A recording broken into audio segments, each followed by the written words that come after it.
A blessed good morning po sa lahat. Parang ganda ng echo eh. Good morning. Good morning po sa ating mga soulmates kung nandyan po sila. And magandang buhay po sa ating mga kapatid na nandito. And hindi ko na po kayo tatanungin kung are you blessed kasi we are blessed already. Pagising pa lang po natin at naka-attend po tayo ng worship service today. It's a big blessing for us, to each and everyone, for us na makadalo sa gawain ng ating Panginoon na isang pagpapala na. Makabangon ka lang dun sa higaan mo, blessing na yun. Diba? Nung wala kang nararamdaman, although may sa mga kabataan, meron, di maiwasan yung mga anik-anik na sakit-sakit, pero it's just a normal life. No? But a blessing is nandun sa ating Panginoon. Ang ng joy ng Lord is makita po niya, no? Ang kanyang mga anak na sama-samang nagpupuri at nagsasamba sa Kanya. Yun po yung pagpapala. When we see the joy of the Lord, ito po yung ating kalakasan. And malayo na po yung ating worship. And I think this will be the last month for the topic of our worship. Now, sino po nakaalala dyan sa verse na yan? Kung wala po, I think si Pastor John lang. Kasi yan po yung unang scripture ng unang preaching po natin noong nag-umpisa po tayo sa worship. And the title of Pastor John preaching is What God expect from us. Ano bang in-expect natin ano bang in-expect sa atin ng Diyos diyan sa verse na yan? True worship is offering to our God. It's a surrendering of something. No? When you offer something, it means you surrender that something to anyone. Parang pagka nagbigay ka ng isang bagay sa isang tao, you surrender that thing. No? Kumbaga, dating sa'yo, pag binigay mo sa kanya, it's surrendering to Him, na hindi na yun sa'yo, di ba?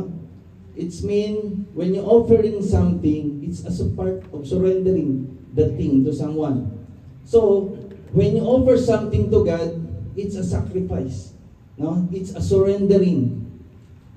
Because God wants us to surrender something on Him. And that's what God is expecting from us.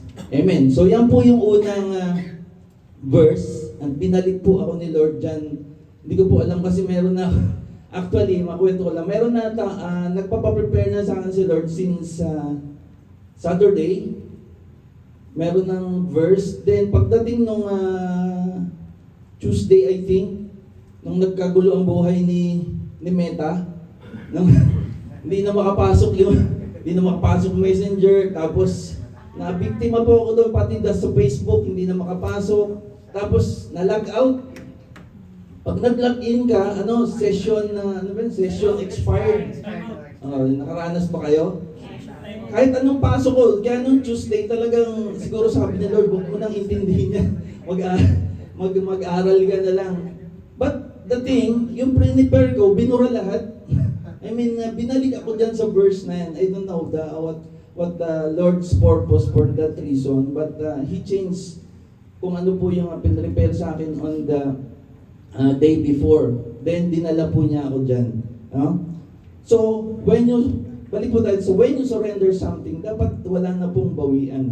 So, when you offer something to someone at binigay po yun, it's surrendering to that thing to someone. Kaya po, when you say something to the Lord na, Lord, binabalik ko po sa iyo ang lahat ng papuri, hindi mo man dapat ibalik kasi hindi mo dapat kunin ang papuri mo lang sa Lord.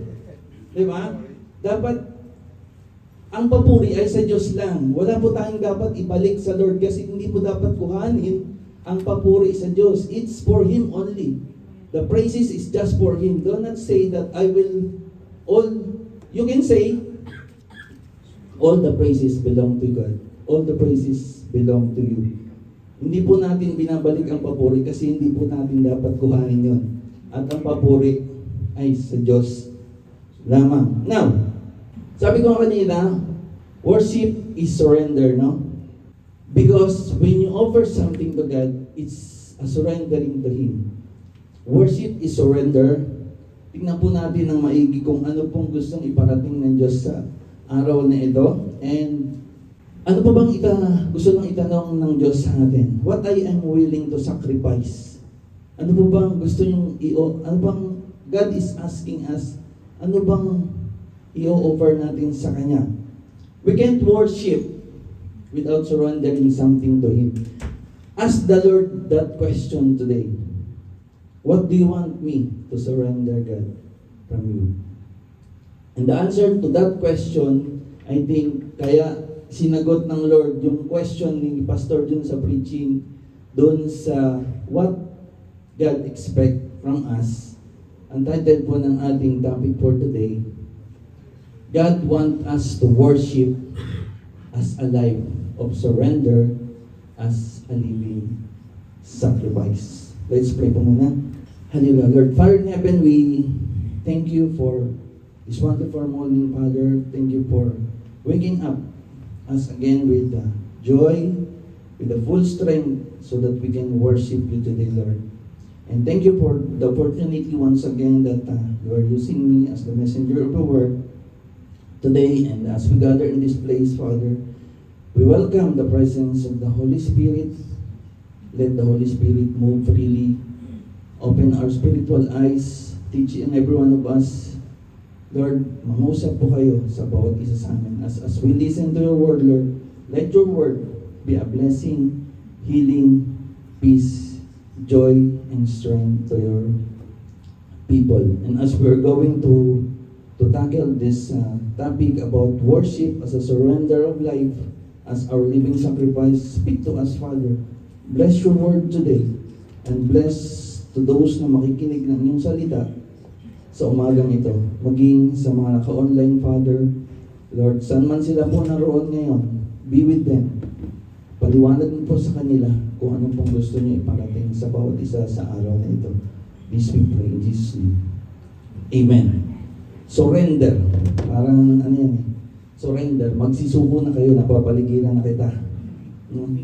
Naalala ko po yung palabas na, sino po nakapanood nung Bride, Princess Bride sa Disney. Meron kasi meron dong magkasintahan na every time na magsasalita yung babae kung ano yung gusto niya, sang sagot lang ng lalaki, si Weasley yun, sabi niya, your wish is my command. As you wish. Kumbaga pinapakita niya kung anong gusto mo, anong gusto ng girlfriend niya ay masusunod. Na? Your wish is my command. Kung parang pag nanliligaw ka nun sa mga lalaki, susungkitin mo raw yung buwan, kaso iba ang nasungkit. Sabi nun, same as the Lord, on the night before he was betrayed on the Garden of Gethsemane, when he prayed, sabi niya, Father, let this cup pass from me. But let your will be done. Kumbaga sinabi niya, as you wish. Kumbaga, let your will be done, not mine. Sabi ni Lord. So whatever reason, if God asking you something to surrender that thing unto Him today, can you say, as you wish? Minsan, we wrestle on something to surrender, di ba, sa Lord. Minsan, sige Lord, ibibigay ko to, i-surrender ko sa itong mga bagay na to, pero baka someday bawiin ko rin kasi hindi ko pa kaya. May mga something na struggle tayong ganon. Minsan, Lord, di ko pa kaya to eh. Baga, tsaka ko na lang isusurrender sa'yo. Minsan, whatever reason, whatever that reason na minsan nakaka-hold sa atin na hindi natin mabitawan sa Lord, but God said today, offer your body as a living sacrifice to Him. Worship is surrender as a living sacrifice. You cannot worship God without surrendering something to Him. Romans 12:1. Therefore, I urge you, brothers and sisters, in view of God's mercy, to offer your bodies as a living sacrifice, holy and pleasing to God. This is your true and proper worship. Tagalogin natin. Kaya nga mga kapatid, nakikiusap ako sa inyo alang-alang sa maraming pagkakataong inaawaan tayo ng Diyos, ibigay ninyo sa Kanya ang inyong sarili bilang mga handog na buhay, banal, nakalugod-lugod sa Kanya. Ito ang tunay na pagsamba sa Kanya. Hallelujah. Ano ba sabi ni Paul dyan? Una, therefore, I urge you. Ibig sabihin, may urgency. So, ibig sabihin yung urge himself, urgent. Diba? Pag urgent, ibig sabihin important. Thank you, Carl. And nag-umpisa si Paul sa sinabi niyang urge. Pag sinabing urge, ibig sabihin urgent yun o with urgency. Importante, it needs an important action agad. Immediately. Parang pag yung naungutang ka, diba? I urge you, sister. Urgent, di ba? So, kailangan makagawa ka ng paraan kasi kailangan mo eh.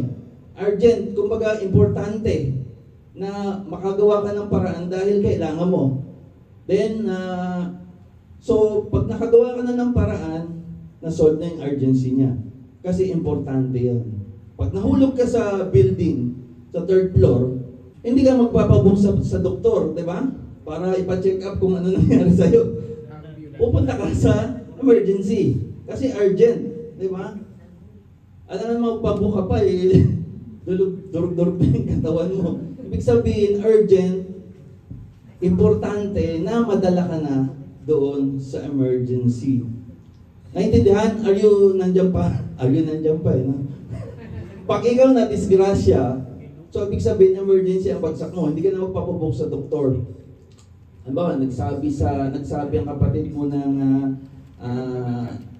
ate, kailangan na po nating bayaran yung tuition fee ng anak mo. Hindi mo pwedeng sagutin na next month na lang kasi hindi pa ako sumisweldo, di ba? So, sabihin yun, urgent, importante. Kailangan action agad. Kailangan gawin agad. Sabi nga nung payo, no, if your marriage have a struggle, kung nag-struggle yung marriage life ng mag-asawa, may payo doon na panoorin niyo po yung palabas na fireproof. Makakatulong sa inyo yung mag-asawa yan. Ibig sabihin, sa urgency ng struggle ng mag-asawa niyo, kailangan panoorin niyo na yon para magising yung inyong struggle bilang mag-asawa. It's argumentation na kailangan panoorin niyo para maligtas pa yung sakaling paghihiwalay niyo. Pwede pang mangyari na ma-solve yung problema niyo mag-asawa pag pinanood niyo. So it's a recommendation doon sa mag-asawa na mapanood niyo yung palabas yun na fireproof. Dito, sinabi ni Paul, I urge you, brothers and sisters, offer your body to God as a true worship. This is urgent. So kailangan, ito, importante. Worshiping God with all you've got. No? Offering yourself to God as a living sacrifice is important. Kaya sabi niya, I urge you. Noong tinanong po ng isang lawyer si Lord, di ba? Ba't ba naging lawyer yun? Kasi teacher of the law. Tama? What is the most important commandment? Sabi niya kay Lord, di ba? Anong sagot ni Lord? Love the Lord your God with all your heart, with all your soul, and with all your strength. So love with all your God, love God with all your heart, with all your strength, and with all your mind. It is important. That is the important thing to do na dapat sundin natin. I'm going to urge you, and I urge you today, as Paul said, offer your body as a living sacrifice to God. Sabi niyan, in view of God's mercy. Kung alam niyo po, ang nananatanggap po natin, nararanasan po natin ang mercy ng Lord sa ating buhay. No? Mag-worship ka sa Kanya. Napakalawak po kung pag-uusapan po natin yung mercy ng Lord or habag ng Diyos sa ating buhay. Ito yung magmo-motivate sa atin para mag-worship at isuko natin ang ating buhay sa ating Panginoon. You can surrender to God if you know what mercies, kung ano pong mga habag ng Panginoon ang natanggap po natin. In Lamentation nga, sabi, di ba, kinakanta pa po natin yon. Sabi doon, the steadfast love of the Lord never ceases. Palakpak na si Albert, ha? His mercies come, never comes to an end. They are new every morning. New every morning. Thank you sa pagsabay. Pwede na, di ba? The mercy of God is bago. Every day is a new. Every morning may pagpapala at may habag sa atin ang ating Panginoon. Kinawaan tayo, ginising ka niya ng walang sakit. Kinawaan tayo, pinatulog ka niya ng masarap na tulog. You know, it's a mercy.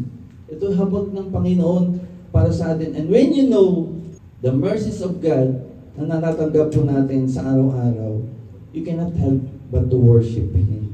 And you can surrender your life now if you know that God has mercy for us. And you can trust God everything because He knows that all His mercies has given to us. You cannot surrender to someone if you don't trust. Tama? Hindi po kayo magsusurrender ng anything sa somebody na hindi po kayo nagtitiwala. No? Imagine kung may bago kayong kotse, tapos hihiramin ng kapitbahay, anong anak ng kapitbahay nyo na 15 years old pa lang. Tapos 3 months pa lang nag-aaral ng driving. Sa tingin nyo, papahirapin nyo? No, di ba? Kasi you don't trust that person. Sige, same scenario. May bago kayong kotse, and then hihiramin ng kapitbahay nyo na alam nyo nang matagal nyo nang kakilala, 50 years na siyang nagdadrive at masyado siyang maingat mag-drive. May bagong kotse ka man o may lumang kotse, ni hindi pa siya na-disgrasya sa kanyang pagdadrive. Sa tingin nyo, papahiram nyo? Di pa rin? Damit naman. Pero mo kasi may tiwala ka doon sa tao, kasi kilala mo na, baka kapatid mo nga yun eh. O hindi mo pa rin pahiramin. Diba? Ibig sabihin, you trust someone, you will surrender someone something, kasi you have trust to Him. Then, to our God, you trust the Lord our God in everything, His mercy, His blessing. Alam natin na pinagkakalob sa atin ng Panginoon. And to trust God is to surrender something to Him. You can surrender your life to God because you trust on Him. Paul says, in view of God's mercy, offer your body as a living sacrifice to God. You need to surrender our body as an offering to God. Alam niyo po ba what God has done for you para makita po natin yung mercy ng ating Panginoon? Kung ano po yung ginawa sa atin ng Diyos? Sa Psalm 103, 1-3, ang sabi niyan, bless the Lord, O my soul, and all that is within me. Bless His holy name. Bless the Lord, O my soul, and forget not all His benefits, who forgives all your iniquity, who heals all your diseases. Ano sabi diyan? Sabi ni Paul, purihin ng Diyos sa lahat ng kung anong meron ka. Wisdom, talento, katalinuhan, talent, kung ano mang meron sa iyo, lahat yung pinagkaloob ng Diyos sa iyo, no? Mula sa pagpapala, sa blessing, sa kagalingan, sa kapatawaran ng iyong kasalanan, no? Pinagaling ka ng Diyos sa lahat ng iyong karamdaman. That's the mercy of God. Ano pa? Who redeems you, your life from the pit, who crowns you with a steadfast love and mercy, who satisfies you with good, so that your youth is renewed like eagle. Hinango ka ng Diyos mula sa kalugmukan, sa kadiliman. No? Dati, parang naghihirap ka lang. I remember talaga yung buhay po namin before na bundok. Hindi ko po ma-imagine how God brings me to this kind of life. Kasi ang kinakain lang po talaga namin is gulay, kamote, mais, munggo. Wala pong isda kasi nasa bundok. Kung gusto mo ng isda, take 3 oras kang maglalakad para ka lang makakain ng isda. So doon at least fresh lahat, Carl. O sariwang manok, sariwang baboy, all fresh. Wala nakakarating na virus doon kasi bundok. I can't imagine how God bless me so makarating sa buhay na ganito. Kasi kung hindi po ginawa ng Diyos na makarating ako sa gantong klaseng buhay, andun pa rin ako. It's God's mercy na, kumbaga, iniisip ko siguro kung nandun ako yung taga-akyat ng niyog, taga-bunot, di ba, bay? Maglulubi ang tawag doon, di ba? Maglulubi. Yun ang magiging buhay natin kung hindi ka pinunta dito ng Diyos, bay? Malamang, kukulamber ka. No? It's a blessing from God, no? Hinango ka ng Diyos mula sa kalugmukan na dating meron ka. It's a mercy from God, no? Ang pagmamahal na ibinigay sa iyo, ang mga ang kasapatan at kasaganahan sa buhay, yun nga, feeling mo, di ba, hindi ka tumatanda. Yung mga skeletos, damit yung skeletos. Alam agad eh. 71. Ewan ko sa inyo, pag naging 71 kayo, kung ganyan ang itsura nyo. Yes, talaga, totoo, di ba? Feeling niya, 17, di ba? Pusong 17 yan, ang isip niya 17. Feeling na lang yan, pero hindi ba nagtitibo? Pero mo yung feeling na hindi ba nagtitibo, excited ka sa dibo mo. 10 years na lang. Di ka tumatanda. It's a mercy. It's a blessing from God, di ba? Imagine nyo po kung 71 kayo, ewan ko kung ganyang galaw ang magagawa nyo kay Kuya Lito. At it's just a grace from God. Kung kaya po nating gayahin si Kuya Lito ng ganyan at the age of 71. At the age of 50, marami na tayong nararamdaman. No? Blessing. Therefore, next. Offer your body as a living sacrifice, holy and pleasing to God. This is your true and proper worship. Living sacrifice, offer your body, is the act of worship. In the Old Testament, di ba, kung maalala nyo, people worship God by offering animal for the Lord, animal sacrifice. An animal was killed and burned on the altar as a sacrifice to God. Now, we don't offer animals on the altar. We offer ourselves as a living sacrifice to our God. So, it involves surrendering in our lives to the Lord. You can worship the Lord our God without surrendering something to Him. First, your life to God as a sacrifice and as a living sacrifice is the first requirement of our God. Ano po bang dapat isurrender natin sa Diyos? First, worship involves surrender. Kuha lang tayo ng ibang something na dapat nating isurrender sa Lord. Halimbawa, yung pride. Yan. Maraming klase ng pride. Mahirap. Minsan, struggle tayo dyan sa pride. Mahirap isuko yan sa Lord. No?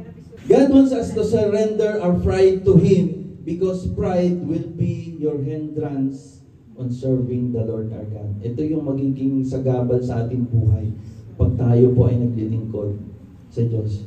Pride. And the author of pride is Lucifer.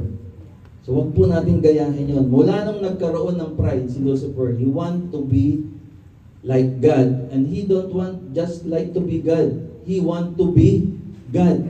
All that he has nung nilikha po si Lucifer, nung napag-aralan po natin, kung ano pong kaningningan ng meron siya, all those precious stone na nakalagay sa kanya, kinuha po ng ating Diyos nung siya po ay nagkaroon ng pride and binulog po siya mula sa langit.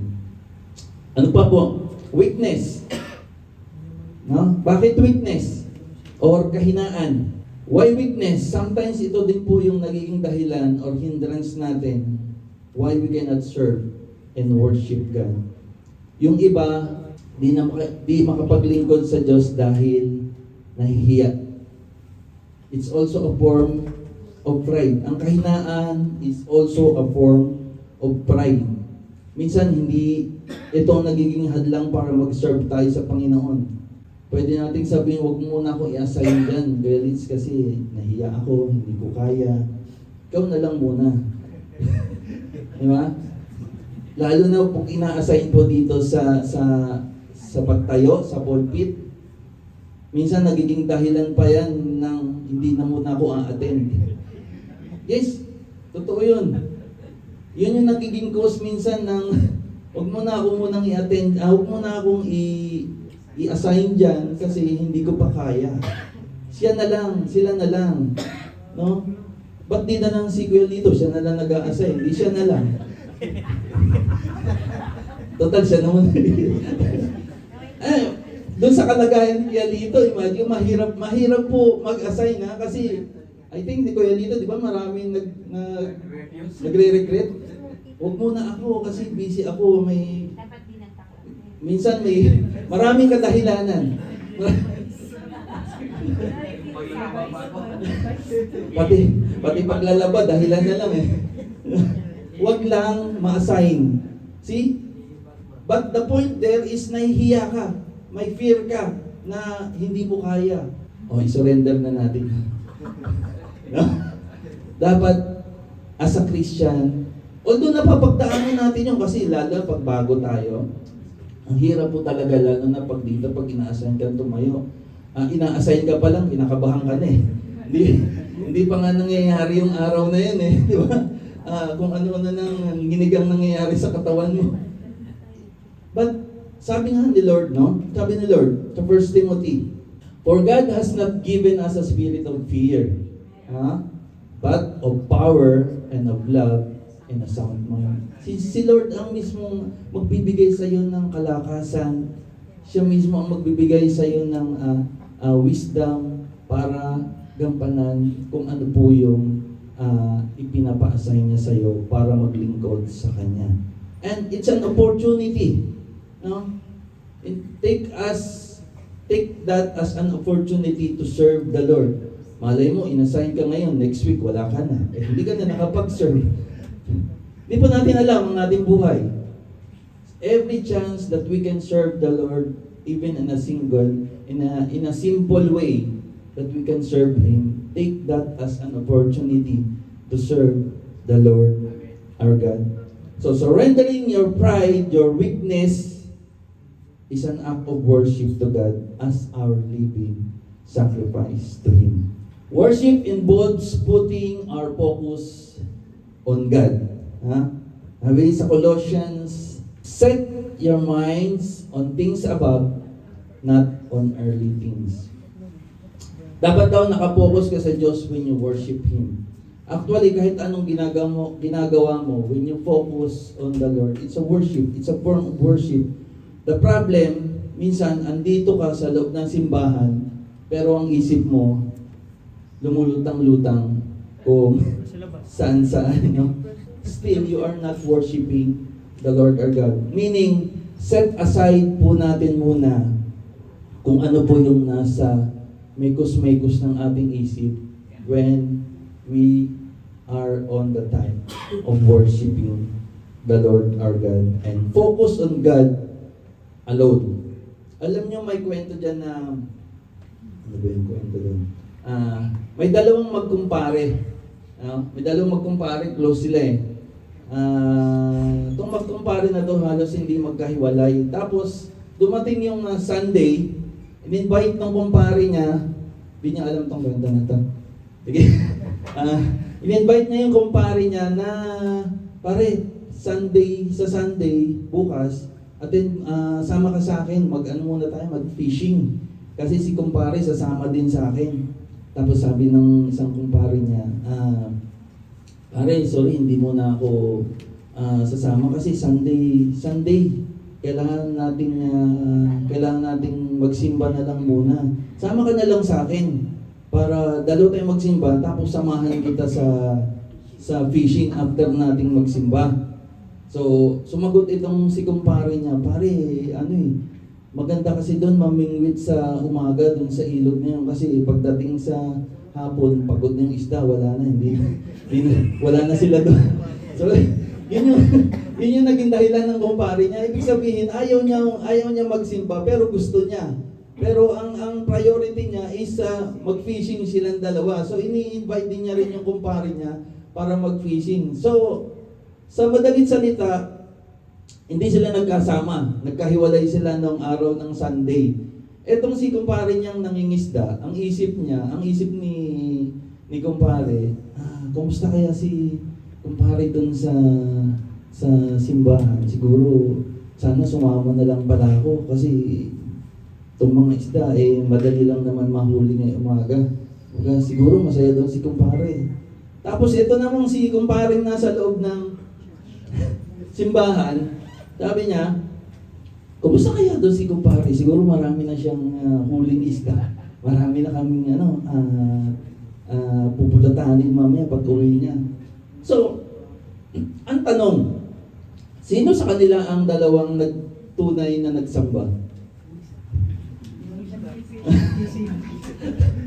Wala, di ba? Yung isang nasa nangingisda, ang isip niya nasa simbahan, pero ang katawan niya nasa ilog. Yung isa naman, ang katawan niya nasa simbahan, pero ang isip niya nasa fishing. So, walang tunay na nakapagsamba sa kanila. So, dapat, sabi di ba, focus on things above. So, dapat nakakapag-focus ka sa Lord when you are worshiping here in the presence of our God. Kaya if you worship, we must put our focus on God. To focus on God, we must worship Him in spirit and in truth. John 4:24, God said, God is a spirit, and His worshipper must worship Him in spirit and in truth. So you need to set your focus on God to worship Him. Makapag-focus ka lang kay Lord through the leading of the Holy Spirit. When you are focusing yourself and on your mind to the Lord, hear that still small voice. Minsan, huwag niyo pong i-neglect yung small voice na yun. Kasi minsan, yun, kung something na gustong ipa-utter sa inyo ni Lord, on that time, yung still small voice na yun, let it flow. Let it flow. Minsan, yun po talaga ang kailangang ipasigaw sa atin ni Lord sa oras na yun. And it's a word from God. Yung still small voice na yun, if you are very sensitive, that's from the Lord. That is the word of God. And if you listen that still small voice, you cannot help kundi isigaw yun. Dapat sabihin niyo yun. Because that word is from the Lord. And the truth is only from the Lord, our Lord Jesus Christ. And the only truth is the Bible itself, is the Word of God. Amen. Worship involves removing earthly desires. Ano yung earthly desires sa Tagalog? Makamundo talaga no? Sabi sa Colossians 3:5, put to death, therefore, the components of your earthly nature, sexual immorality, impurity, lust, evil desires, and greed, which is idolatry. And put to death idolatry. Ibig sabihin, kung ano man po yung sinful nature natin, dapat po i-put to death na natin. Patayin mo na yung sarili mo. No, patayin mo sa katawan, patayin mo sa katawan mo yung mga attitude or behavior na yan. No? Para makapag-worship ka, iwasan po nating mamuhay ng may ganitong behavior and attitude. Whatever your sinful nature, surrender it to God. Sexual immorality, impurity, lust, evil desires, and greed, which is idolatry. Put to death, ibig sabihin, patayin mo na sila sa katawan mo. The desire for a person's body leads to fornication and idolatry. Sabi nga ni Lord doon sa Matthew 5, di ba? Ayun ko po na ilagay. But I tell you that anyone who looks at a woman lustfully, may lustfully yan eh. Hindi lang tingin, no? May pagnanasa, has already committed adultery with her in his heart. Tingin pa lang yun, no? Na mayroon ng adultery sa iyong heart. So, tingin pa lang sa isang babae, nagkasala ka na. Sabi doon, if your right eye causes you to stumble, dukutin mo. Kaya niyong gawin. Di ba? Kung ang mata nyo ang siyang nagiging dahilan na magkasala kayo, dahil yung kanang kamay nyo, ay kanang mata nyo is makasalanan, dukutin nyo. Si Nanay Emil natatawa. Kaya sige, dukutin nyo. At takpan yung kaliwa. Ano? Now, sabi doon, it's better for you to lose one part of your body than for your whole body will go to hell. Kung ang kanang kamay niya, sabi pa doon, kung ang kanang if your right hand causes you to stumble, cut it off. Throw away. Kung ang kamay nyo ay makasalanan, putulin nyo. Kaya mo yung bay. Pabubo. Mayroon ka pa ng kaliwa. putulin mo yung kanan. Bakit po pinapatanggal ni Lord yun? No? Literally, sabi, cut it off. Amen. Kaysa yung buong katawan mo ang mapunta sa impyerno. Diba? Putulin mo, dukutin mo yung mata mo kung ito yung nagiging dahilan ng iyong makasalanan. Ang iyong mga kamay mo, kung ang iyong paa ang siya nagiging dahilan kung saan ka napupunta sa mga makasalanang bagay, putulin mo. It's better for you to throw out these parts than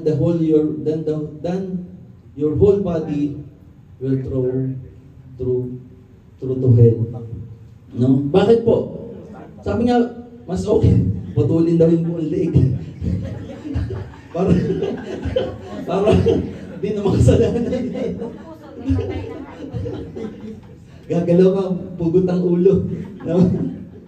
It's okay lang na mamatay ka. Naputol ang iyong mga katawan, ang mga bahagi ng iyong katawan, nabulag ang mata,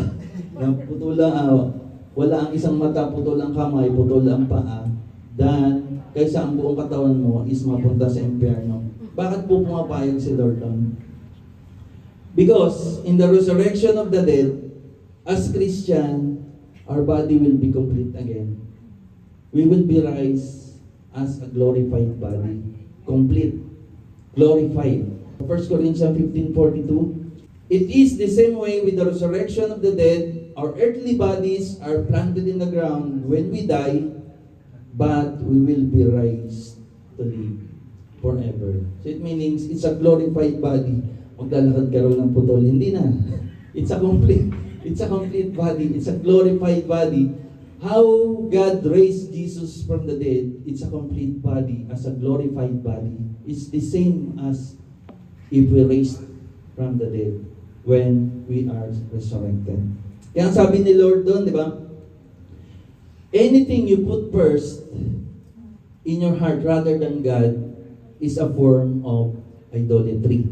Because you are putting more interest, self-interest on something rather than God is idolatry. Paul said, offer your bodies as a living sacrifice. By offering our bodies to God, we offer everything. So, kabuuan, mula ulo hanggang paa. Kaya dapat we offer our whole body from head to toe.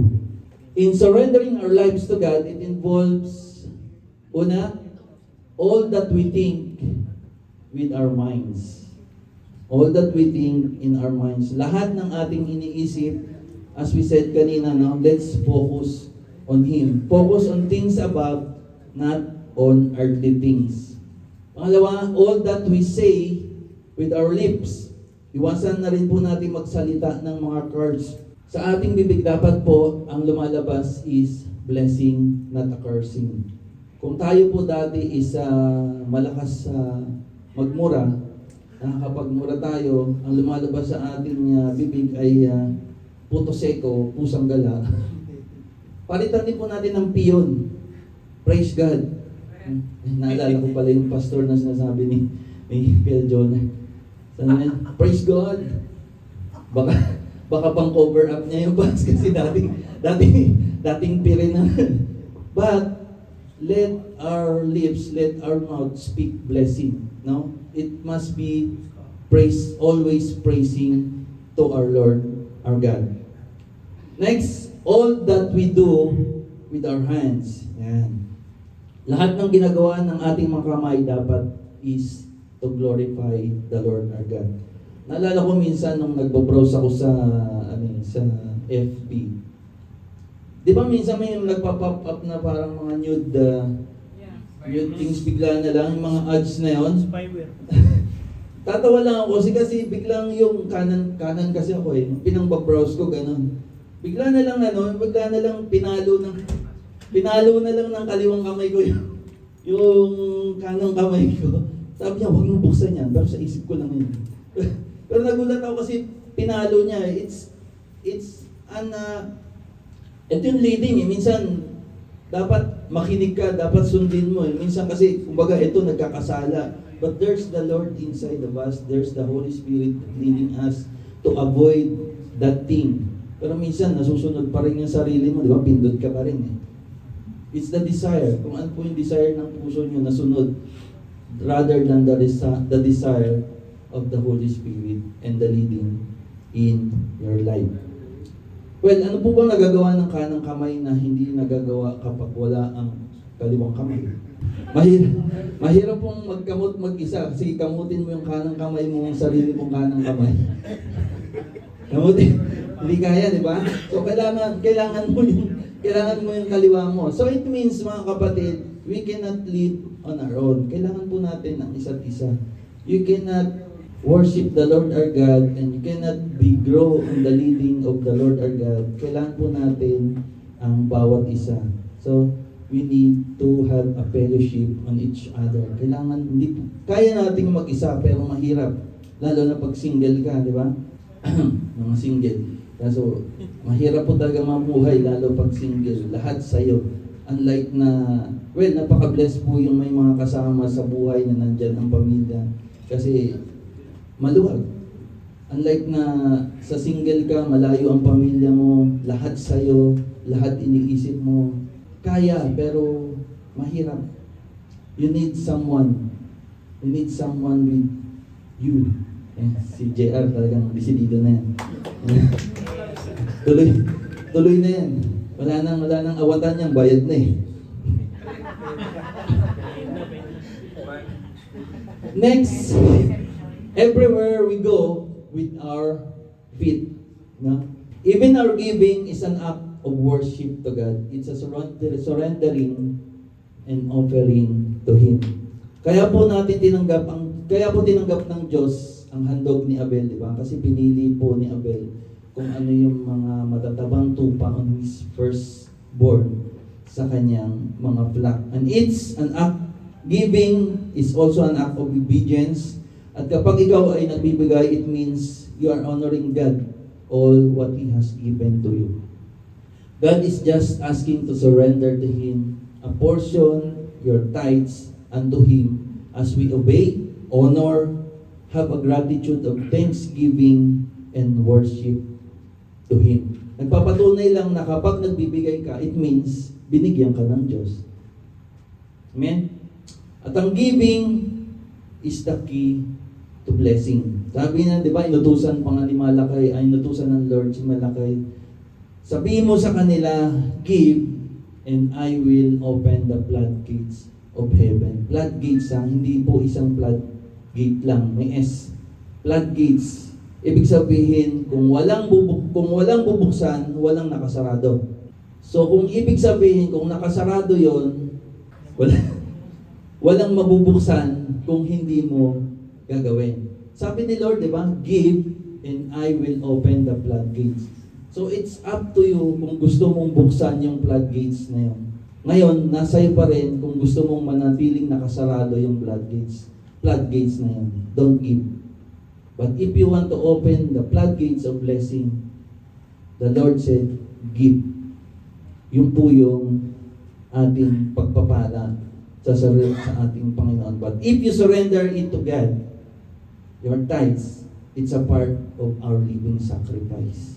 It's a part to offer the Lord our God as a living sacrifice to our Lord.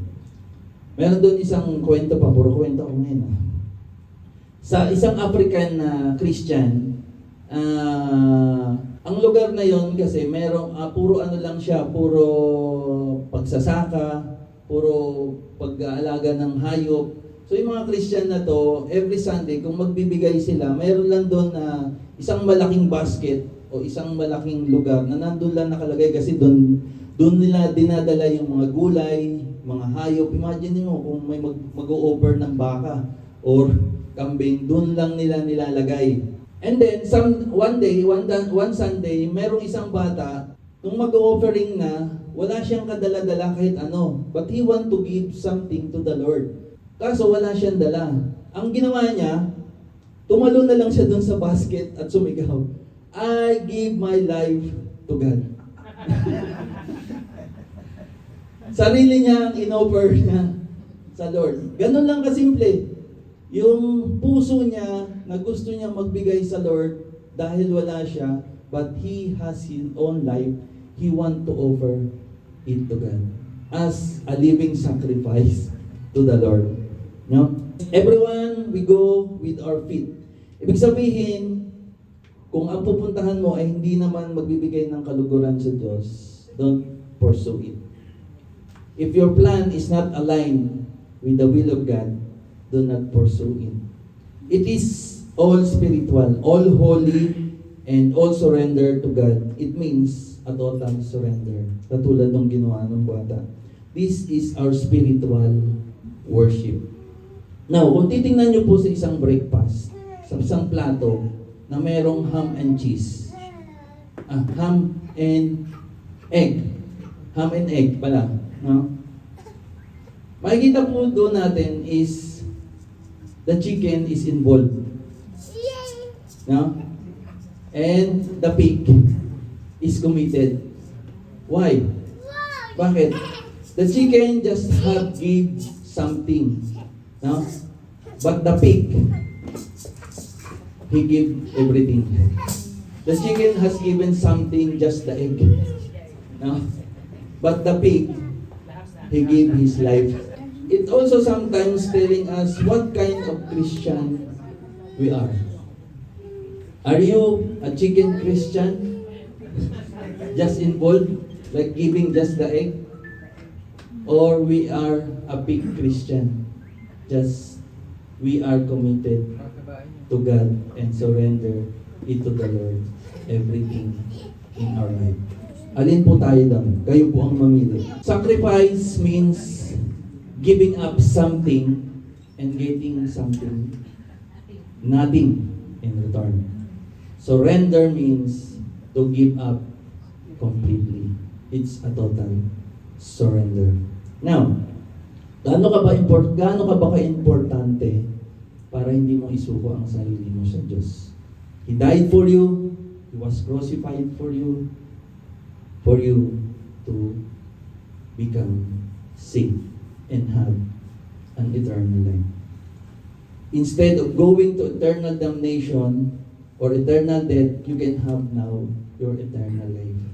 And all you have to do is to accept and believe to the Lord our God and offer our body as a living sacrifice to Him as an act of worship.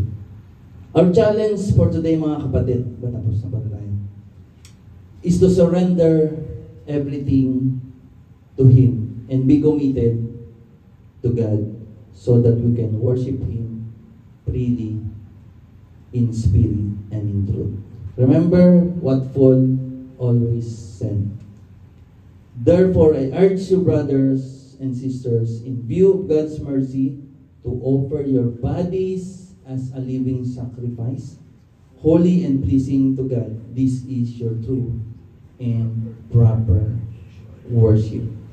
It is because of God's mercy we don't have to offer anymore an animal sacrifice, because He already given us His Son as the sacrifice acceptable for Him. All we have to do is to surrender our lives to Him, so that in everything that we do, for the purpose of glorifying the Lord our God.